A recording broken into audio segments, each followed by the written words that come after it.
How good is Arizona defensively, and what kind of outing is Utah in for offensively? Let's talk about it on today's Locked On Utes. You are Locked On Utes, your daily podcast on the Utah Utes. Part of the Locked On Podcast Network. Your team every day.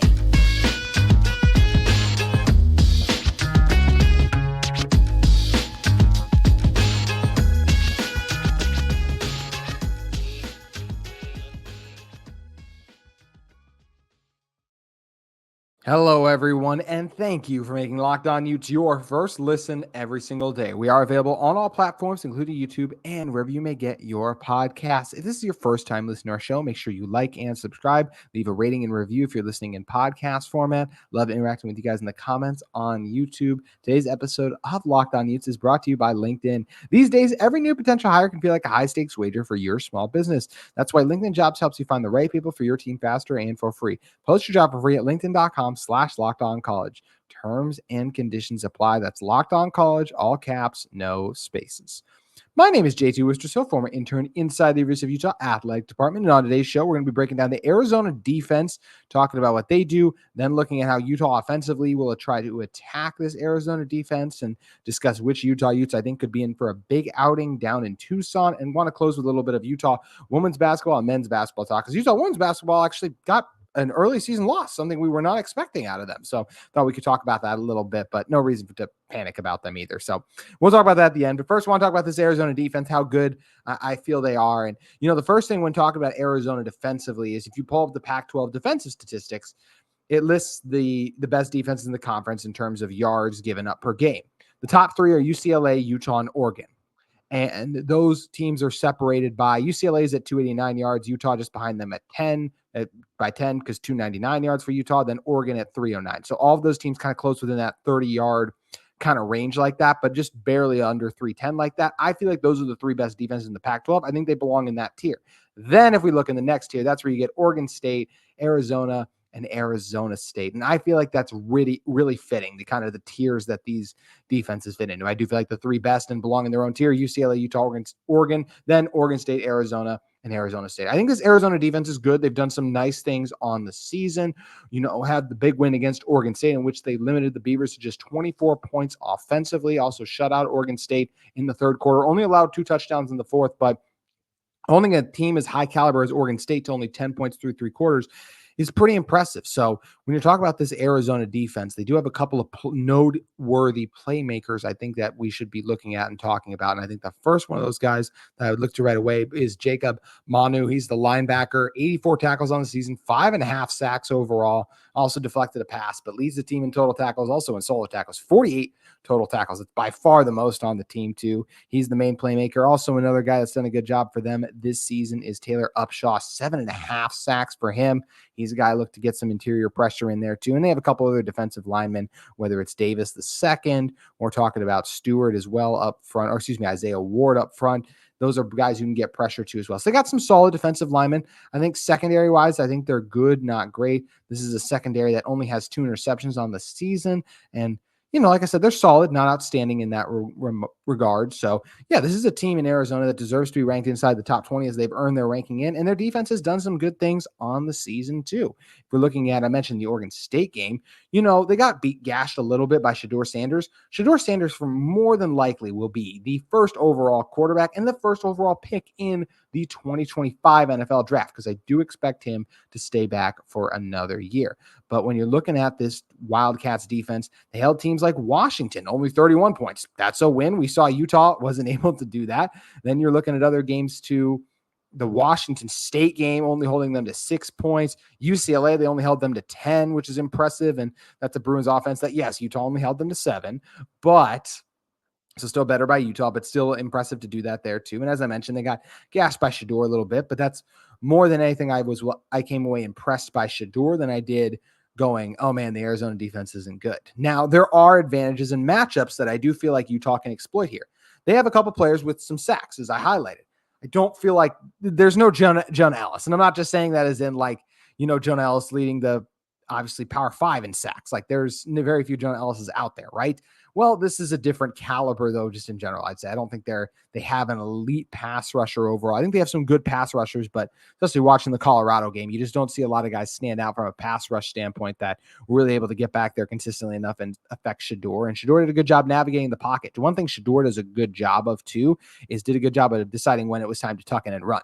That's something Bryson does a very good job. And it doesn't take a lot for Bryson to tuck in and run either. So I do think that's an area where Utah could potentially be exploiting. Now, the difference is when you play Colorado, you're more concerned about their passing attacks. So you're more likely to have more guys back in the secondary, drop 8 in that ring, drop 7, drop numerous guys like that. Versus against Utah, you're probably not going to do that as much. And you'll probably have someone aware of and spying Bryson because you know what a threat he can be with his legs. So that is something I think we'll keep an eye on here, see how does Arizona defensively game plan for Utah. But this is a matchup too, where Arizona in the front 7, I think they're good there. I do expect Utah to have some success running the ball, though, too. Oregon State ran for 131 yards on them. Colorado, look, it's not the greatest rushing attack in the world, obviously, but they still had a couple of plays on the ground, and a lot of those being Shedeur with his legs. But this is where I think that Utah should be able to establish the rushing attack. And when they establish the ground game, just like they did in the first half against Washington, we see how good this offense can be. And I think it's something they're going to be able to do. I like this Utah offensive line up front. They are not one of the best in college football, as the Moorhead Award was just awarded out, and or the finalists were named, and Utah was not one of the finalists selected for that award, which I think is fair because of some of the inconsistencies. And we can talk about specifically those issues on another episode of Locked On Utes. But yeah, this is a Utah offensive line that is still one of the, I think, 30 best offensive lines. And they do a very good job run blocking. And I expect them to do a good job against an Arizona defensive line that does not have the most intimidating players up front in terms of a run defense standpoint either. I don't see Oregon or UCLA defensive line caliber play in this team. I see good defensive line play. They're capable of stopping, and they will stop Utah's offense at times, but I don't think consistently are at a high enough level that they would like to in this one too. And I already mentioned some of the secondary things. Another game where if I'm Utah, I am bringing in extra guys to protect Bryson when he drops back. I like 6, 7, even 8-man protections. Let the receivers and tight ends work downfield. I think there could be opportunity for Devaughn Vele to do some things. I also think there could be an opportunity for a guy like Landon King to get open and give Bryson time. I think he'll find some open teammates because while the Wildcats secondary has some playmakers back there, it's not nowhere near the secondary that some of them they face this year, where they talk about at UCLA, how stingy they were, or even the Oregon secondary I thought was better. So I do think that the secondary is not great. The strength of the Arizona team overall probably is their linebackers. They got Flo in there too, the former Oregon guy too. Already talked about some of those other elite linebackers and the plays they've made, not just as pass rushers, but in bringing down ball carriers too. So that's where it will be very important for Utah to get up to that second level and take care of those guys. And it's something Utah is very capable of doing. And I expect them to have success doing such, is getting that push on those defensive tackles. So yes, even if the linebackers do make some plays, and Utah will contain them sometimes, but they'll also make tackles. So even if they are doing that, that's where Utah will still be able to get that extra 5 yards on the ground, second and manageable, a lot more ideal than third and long. So number of favorable matchups, I feel like, for Utah. But I want to talk even more about this Utah offense and see what kind of a game I think they're in for against a solid but not extremely intimidating Arizona defense. We're going to be diving into that a little bit more on Locked On Utes in one moment. But first, I want to take a second to talk to you guys about one of the sponsors of today's episode in Locked On Utes, in our friends at LinkedIn Talent Solutions. These days, every new potential hire can feel like a high-stakes wager for your small business. You want to be 100% certain that you have the access to the best qualified candidates available. That's why you have to check out LinkedIn Jobs. LinkedIn Jobs helps you find the right people for your team faster and for free. LinkedIn Jobs has tons of great candidates out there ready to get to work for your business today, and LinkedIn Jobs has easy tools that allow you to find them. That you can go over and add your job to the purple hashtag hiring frame to the LinkedIn profile to spread the word that you're hiring. They have those simple tools like screening questions that make it easy to focus on candidates with just the right skills and experience, so you can quickly prioritize who you'd like to interview and hire. That's why small businesses rate LinkedIn Jobs #1 in delivering quality hires versus leading competitors. LinkedIn Jobs helps you find the qualified candidates you want to talk to faster. Post your job for free at linkedin.com/lockedoncollege. That's linkedin.com/lockedoncollege. Post your job for free. Terms and conditions do apply. Also want to talk to you about another sponsor on Locked On Utes today, and it's our friends at Athletic Brewing Co. With Athletic Brewing Co., it's time for your Game Changer of the Week, brought to you by Athletic Brewing Company. Much like If we're looking back at it last week, it has to be Devaughn Vele for the game. He had his best of the season so far, and we did a great job shredding the Husky secondary. So Devaughn Vele would be my Athletic Brewing Company game changer of the week. But Athletic Brewing, they've just completely changed the non-alcoholic beer game. They make non-alcoholic beers that actually taste really good. Their brews are great tasting, and they're also award-winning and beat out full-strength beers in global competitions. They brew over 50 styles of craft non-alcoholic beers, including IPAs, golden sours, and even more. They're constantly releasing limited edition experimental styles, and they're truly fit for all times. You can enjoy them while watching the big game, your kids' game, tackling work, or working out. There's no hangovers ever. And you can find Athletic in-store, online, and at bars around the country. They're the fastest growing non-alcoholic brewery in the U.S., so get on board while you can. You can find Athletic Brewing Co.'s non-alcoholic brews at a store near you, or buy online at athleticbrewing.com. First-time customers can use code LOCKEDON to get 15% off your first order online. That's code LOCKEDON at checkout for 15% off at athleticbrewing.com. Near beer, exclusions and conditions apply. Athletic Brewing Company. Fit for all times. Alrighty, coming back in to talk with this one, although we're going to have Spencer McLaughlin on the show tomorrow. Going to shout out Spencer, second segment sip.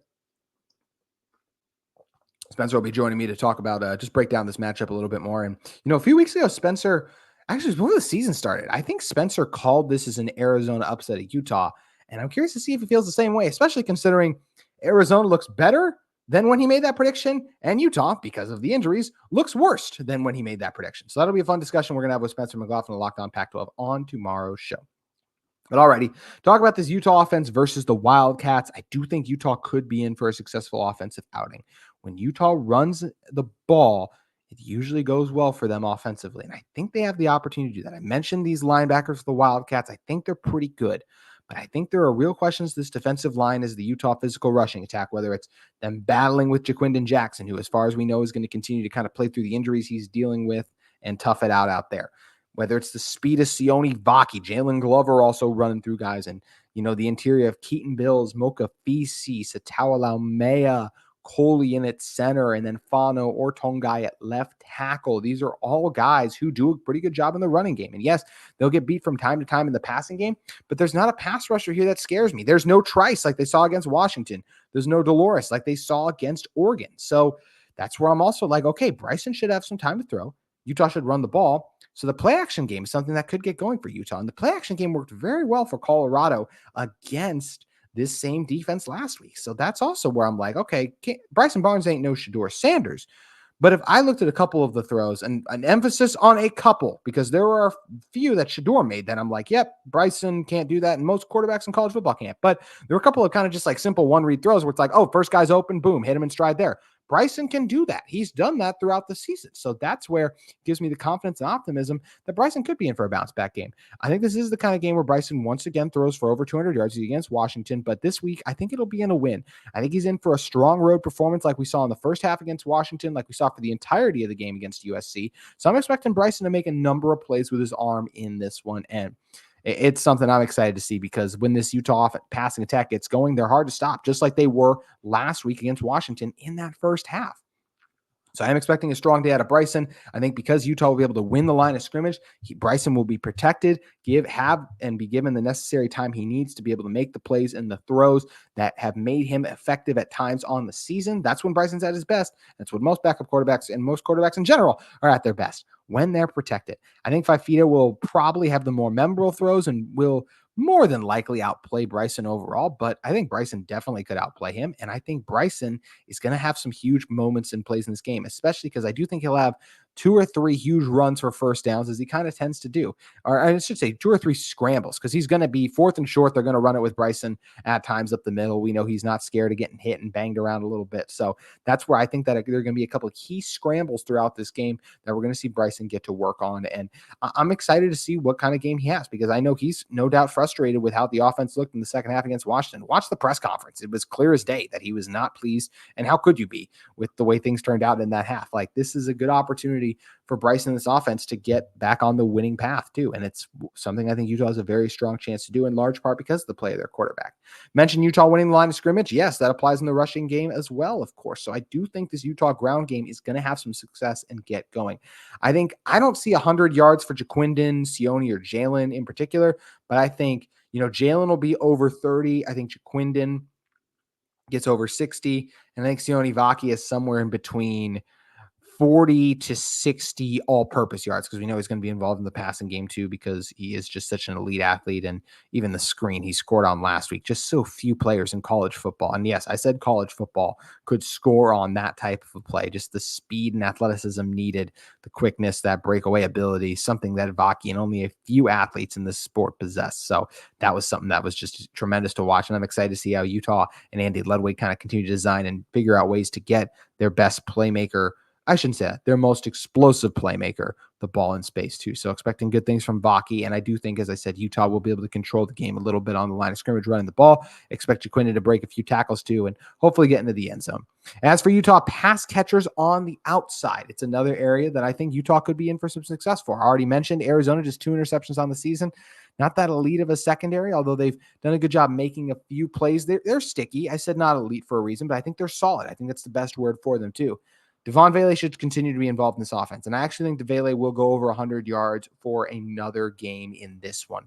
Doing what he did against Washington last week, I think Utah is starting to realize, and I shouldn't say realize, they're just starting to remember what a special playmaker Devaughn Vele is. So it's been great to see him get integrated in the offense again.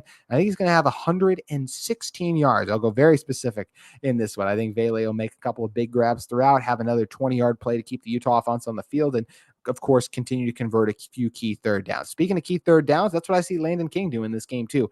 I think Landon King will have 4 catches in this game, and I'm going to say they're going to go for 35 yards, but I think a multiple of those will be key third down completions. He just does a good job finding the soft spots against zone coverage. In general, as a guy with athleticism, can create separation against man too.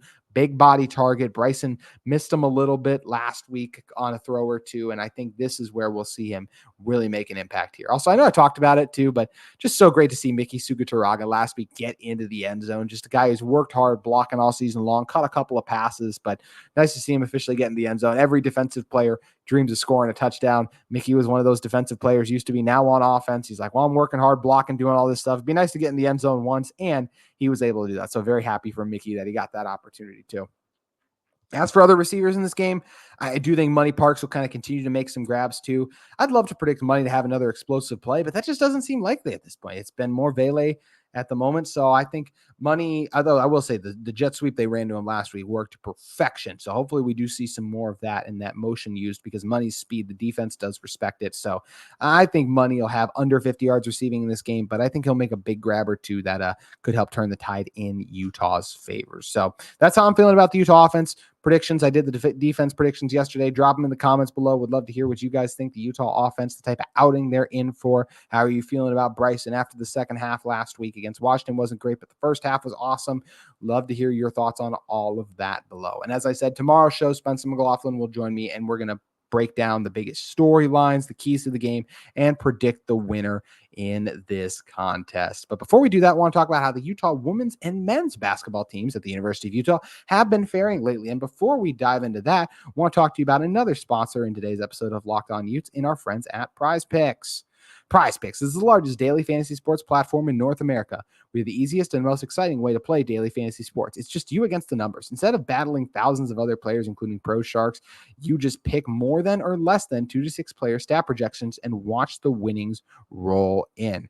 PrizePicks even has a fun thing going on right now with basketball season. You can now pick combo projections across football and basketball with the Specials League, a league created specifically for combo projections that include 2 or more players from different sports or leagues.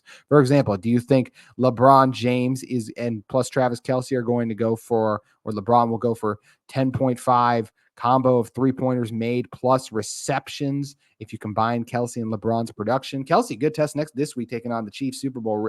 It's not the Chiefs, of course, the Eagles Super Bowl rematch that will be fun. If I was talking about his brother Jason, then that would apply, but we're focusing on the Kelce, whose name is a lot bigger right now for names I won't be stating, as I know a number of sports fans don't love how much hype has been surrounding that. But don't forget that PrizePicks even offers a reboot policy so your entries stay in place even if one of your players gets injured for football and basketball games.